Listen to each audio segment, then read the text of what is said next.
Hey guys, कैसे हो आप सभी लोग। तो आज मेरे साथ आप लोगों के लिए काफ़ी सारे इंटरेस्टिंग न्यूज़ होते हैं। वीडियो को एंड तक लाजमी देखना और एक बार चेक कर लेना कि आप भी कहीं उन लोगों में से तो नहीं जो चैनल को सब्सक्राइब किए बगैर ही वीडियो देखते हो।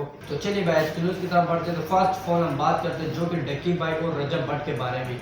जैसे कि आप लोग जानते हो, रजब भट्ट का 295 वाला जो भी अभी सारा केस चल रहा है, जो कंट्रोवर्सी चल रही है, इसको मैं अपनी पिछली कुछ वीडियोस में एक्सप्लेन कर चुका हूं, जिस पर अभी डक्की भाई ने भी रजब भट्ट के इसी सारी सिचुएशन पर रिएक्ट किया। अपने रिसेंट Q&A में आपको सुन ले इस बारे में उन्होंने क्या कहा। बिल्कुल बेतुके इल्जाम है। मतलब एक बंदे ने ऐसी कोई बात की ही नहीं है या ऐसा कोई प्रूफ ही नहीं है कि उसने कोई इस्लाम के खिलाफ बात की है या इस्लाम की किसी टीचिंग के खिलाफ बात की है, तो आपने मुंह उठा के उस पर एक ऐसा इल्जाम लगा दिया टू द पॉइंट कि उसकी ये सजा क्या उसको बताई जा रही है कि उसने कत्ल होना है, मतलब सीधी डेथ पेनल्टी दे दी।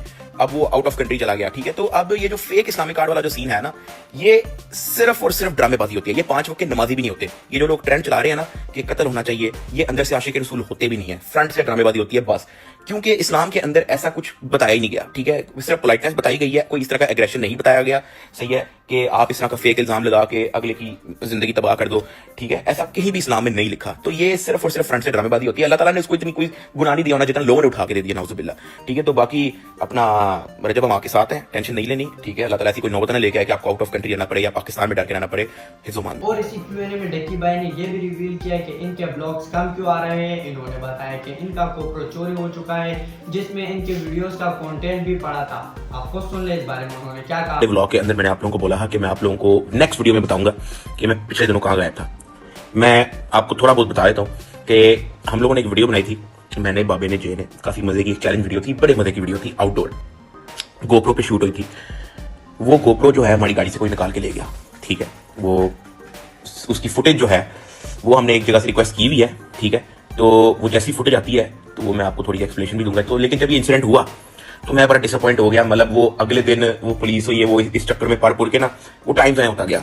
वो फिर वो वीडियोस व्लॉग वगैरह हमने बनाई नहीं, तो वो बस जो है ना वो थोड़ा बहुत उस चक्कर में फंस गए थे। और इस सब के अलावा TLP की तरफ से जो भी प्रोटेस्ट वगैरह किया जा रहा था रजब भट्ट के खिलाफ, इससे रिलेटेड अभी कुछ अपडेट्स आई है। और अभी काफी सारे लोग इनको ये भी बोल रहे थे कि रजब भट्ट ने माफी वगैरह मांग ली है, तो आप लोग भी इनको माफ कर दें और इनका पीछा छोड़ दें, इन पर FIR वगैरह भी ना करवाए। तो इन्हीं सब बातों का दोबारा से रिप्लाई आया है। मैं एक छोटा सा पार्ट आप लोगों को यहाँ पे दिखा देता हूँ। चीज बहस जो छिड़ती है नेट के ऊपर, वो भी कमाल है।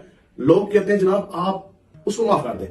उसने जाके खाना काबा शरीफ के सामने उसने खड़े होकर माफी मांगी, फिर उसने माफी मांगी, वो कुरान मजीद के ऊपर हाथ रख रहा है, तो आप उसको माफ कर दें। तो यहां मैं एक चीज आपको बताना चाहता हूं कि आज से 10 साल पहले APS स्कूल पेशावर के अंदर 140 प्लस बच्चों को दहशतगर्दों ने शहीद किया बड़ी बेदर्दी के साथ। अब बाहर वो आते हैं शहीद कर जाने के बाद, क्लैशिंकोव जो वेपन है उसको जमीन पर रखते हैं, कुरान मजीद को हाथ रखते हैं और यार हमने ये कर दिया, हमसे गलती होगी, हमको माफ कर दिया जाए। तो क्या आप उनको माफ कर देंगे? बिल्कुल इसी तरह एक बंदा वो बम ब्लास्ट करता है, टाइम बम, और वो हजारों लोग जो उनसे उसमें शहीद हो जाते हैं बेगुनाह बेचारे, और वो बंदा बाद में आके कहता है मैं तौबा करता हूँ और मुझे जो उनसे वो माफ कर दे, तो क्या उसको माफी दे दी जाएगी? आपने जो कुछ भी करना है आप उसके आंसरेबल है, आप बताएंगे। इस तरह नहीं है कि आप जो कुछ मर्जी करें और एक तौबा मुझसे आपने कह दी तो वो काफी होगी। और 295 कितना खतरनाक केस है और इसके बदले में क्या क्या सजा हो सकती है और कितने सालों के लिए जेल हो सकती है। अभी रिसेंटली 5 बंदों को जेल हुई है इस केस में और इनको तकरीबन 100 साल की सजा सुनाई गई है। तो इसी सारी सिचुएशन को लेकर अभी मलिक वलीद ने भी एक्सप्लेन किया है। आप खुद सुन ले इस बारे में उन्होंने क्या कहा। 295 में 5 लड़कों को 100 साल की सजा हो गई। हमारी तलात के मुताबिक पाकिस्तान की FIA की जानिब से इनके ऊपर मुकदमा दर्ज किया गया। नाजरीन, जज साहब की जानिब से फैसला सुना दिया गया।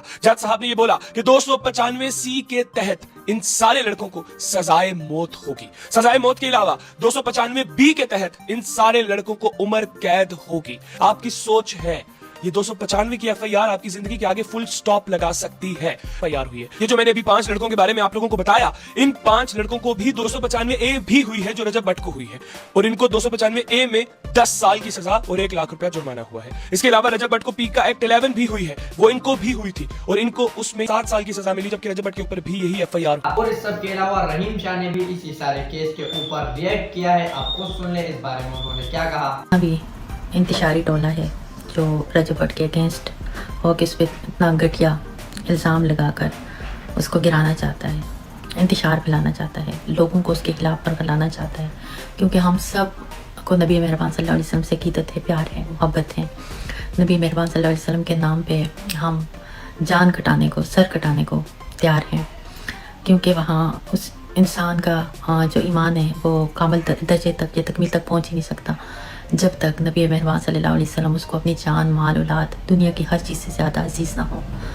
तो इस मुंतशिर टोले को ने जब हर तरह की जदोजहद की उस एक इंसान को गिराने के लिए, गिरा नहीं सके, तो उन्होंने लोगों के अंदर इश्तियाल फैलाने के लिए, लोगों को बरगलाने के लिए, लोगों को मुजतहिद करने के लिए ये बात छेड़ दी कि नबी जो है तो ये रजब भट्ट गुस्ताह रसूल है। अस्तग़फिरुल्लाह नाउज़ुबिल्लाह। सबसे पहले मैं आपको एक इम्पोर्टेंट बात बताने वाली हूँ, वो ये कि वो मौला अली का मानने वाला है और मौला अली के मानने वाले कभी। और इस सब के अलावा अभी मियां काशिफ ज़मीर ने भी इसी सारे केस के ऊपर रिएक्ट किया है। मतलब इन्होंने बताया कि अगर तो ये हरकत सच में रजब भट्ट ने की होती जो अभी इस पर इल्ज़ाम लग रहे हैं, तो सबसे पहले जहां पर भी वो होता मैं खुद उसको ढूंढ कर लाता, लेकिन ऐसा भी उसने कुछ भी नहीं किया, तो इसको माफ करना चाहिए। आप खुद सुन ले इस बारे में उन्होंने क्या कहा। ਸਾਡੇ ਨਬੀ ਪਾਕ ਦੀ ਆਲ ਤੇ ਜਾਂ ਕਿਸੇ ਦੇ ਵੀ ਸੱਲੱਲਾਹੁ ਅਲੈहि ਵਸੱਲਮ ਕੇ ਕੋਈ ਵੀ ਗੱਲ ਕਰੇਗਾ, ਉਹ ਚਾਹੇ ਮੇਰਾ ਸਗਾ ਭਾਈ ਵੀ ਹੋਏਗਾ ਨਾ, रजब भट्ट बहुत दूर की गल है। अगर वो ऐसी चीज गलत हुंदा ते खुदा दी कसम वो जिथे मर्जी लुक जांदा, जे काशिफ ज़मीर ओनू चौक च करके ना मारदा ते मैं अपने प्यो दा पुत्तर। लेकिन ओदी मैं तुहानू रीजन दसदा, ਉਹ ਚੀਜ਼ ਇਸ ਤਰ੍ਹਾਂ ਹੋਈ ਹੈ ਕਿ ਅਕਸਰ ਅਸੀਂ ਕੁਝ ਕੰਮ ਐਸੇ ਕਰ ਦਿੰਦੇ ਜਿਹਦਾ ਸਾਨੂੰ ਨੌਲੇਜ ਨਹੀਂ ਹੁੰਦਾ। ਹੁਣ ਉਹਦੇ ਨਾਲ ਸੀਨ ਇਹ ਹੋਇਆ ਕਿ ਸਿੱਧੂ ਮੂਸੇਵਾਲਾ ਸੀ, ਸੰਜੇ ਦੱਤ ਸੀ, ਠੀਕ ਹੈ, ਉਹਨਾਂ ਦੋਵਾਂ ਦੇ ਉੱਤੇ ਇੰਡੀਆ ਦੇ ਵਿੱਚ 295 ਲੱਗਦੀ, ਠੀਕ ਹੈ। ਹੁਣ ਇੰਡੀਆ ਦੀ ਜਿਹੜੀ ਅਗਰ ਤੁਸੀਂ ਕਾਨੂੰਨ ਦੀ ਸ਼ਿਕ ਦੇਖ ਲਓ ਨਾ, ਉਹਦੇ ਵਿੱਚ 295 ਉਸ ਬੰਦੇ ਤੇ ਲੱਗਦੀ ਜਿਨੇ ਇੱਕ ਨਾਜਾਇਜ਼ ਕਲੈਕਸ਼ਨ ਰੱਖੀ ਹੋਵੇ, ਨਾਜਾਇਜ਼ ਕਲਾਸ਼ਨਕੋਵ ਜਿਸਨੇ ਬੇਸਿਕਲੀ ਰੱਖੀ ਹੋਵੇ, ਉਹ ਉਸ ਬੰਦੇ ਤੇ ਲੱਗਦੀ, ਠੀਕ ਹੈ। ਹੁਣ ਉਹ ਪਾਕਿस्तान ਦੇ ਵਿੱਚ ਉਹ 295 ए ਤੇ ਸੀ, ਉਹ डिफरेंट है। चलिए भाई अगली न्यूज की तरफ बात करते हैं, जो कि Indian stand up comedian Harsh Gujral के बारे में। तो हुर्द गुजराल ने अभी नादर अली के भीमिया वाले पॉडकास्ट को लेकर थोड़ा ट्रोल किया है अपने एक शो में, क्योंकि इसी पॉडकास्ट में भीमिया ने नादर अली को बताया था कि इनका इंटरव्यू $600 का है, जिस पर नादर अली भी काफी परेशान हो गए थे। तो इसी पर अभी बात किया है हुर्द गुजराल ने, आप खुद सुन ले इस बारे में उन्होंने क्या कहा। बता दो, ये जोक नहीं है, पाकिस्तान का एक एंकर है, वो इंटरव्यू लेता है, ठीक है, बड़ी बड़ी पर्सनैलिटीज में इंटरव्यू इसलिए बोल रहा हूँ क्योंकि पॉडकास्ट बना है आजकल। उसने कहीं बोहेमिया का इंटरव्यू ले लिया, बोहेमिया पता है जिसको नहीं पता, बोहेमिया पता है, वो ऐसे बोल देता है। वो चलते इंटरव्यू में बोहेमिया ने बोल दिया कि मेरा कच्चा $600 का। My underwear is $600 bro. Pakistani anchor की फट गई, $600 का कच्चा उसकी आंखों में दिखाई दे रहा था कि गिफ्ट से ज्यादा रैपिंग महंगी है। क्योंकि इंडिया से पाकिस्तानी सोच में सेम है ना, उसने कन्वर्ट करना शुरू कर दिया कि $1 कितने का, और पाकिस्तान का तो डॉलर भी महंगा है।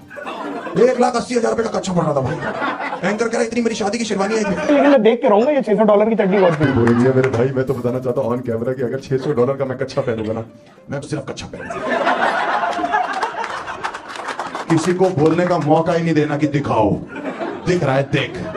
चलिए भाई अगली न्यूज की तरफ बात करते हैं, जो कि बहुत ही हार्ट ब्रेकिंग न्यूज के बारे में। जैसे कि आप लोग जानते हो, सियालकोट मोटरवे पर एक केस हुआ था जहां पे एक औरत को लूटने के बाद इनके बच्चों के सामने इनका रेप किया गया था। तो अभी वैसा ही केस सामने आया है जहां पे 2 कपल को गन पॉइंट पर लूटा गया और इसके बाद इनके हस्बैंड को इनके सामने बांधकर इनकी वाइफ के साथ रेप किया गया, जिसके बाद वो बंदे इसी कंडीशन में उनको छोड़कर वहां से भाग गए। और इसके बाद अभी FIR वगैरह हो चुकी है इन लोगों के खिलाफ और इनकी वाइफ का अभी मेडिकल वगैरह किया जा रहा है, जिससे इन बंदों को पकड़ा जाएगा। तो उम्मीद करते हैं कि इस कपल को इंसाफ मिल सके। तो चलिए भाई न्यूज की तरफ बात करते हैं, जो कि जन्नत मिर्जा के बारे में। रिसेंटली जन्नत मिर्जा एक शॉप पे गई थी जिस पे कुछ मीम्स वगैरह बन रही हैं। उन्होंने एक गन यहाँ से ड्राइविंग सीट से मामा के ऊपर रखी। जैसे कि जन्नत मिर्जा इस शो में जो भी स्टोरी शेयर कर रही थी, इसके नीचे धागा लपेटने वाले मीम्स बन रही है कि जन्नत मिर्जा जैसे झूठ बोल रही हो। तो ऐसी एक मीम पर जन्नत मिर्जा ने खुद भी रिएक्ट किया। इन्होंने एक मीम पर ऐसा कमेंट किया कि भाई ये धागा आप अपने गले पर ट्राई करो। तो चलिए दोस्तों, आज के लिए हमारे पास बस इतनी अपडेट थी। अगर तो वीडियो पसंद आई हो, लाइक सब्सक्राइब कर देना। मिलेंगे किसी नेक्स्ट वीडियो में, तब तक के लिए अल्लाह हाफिज।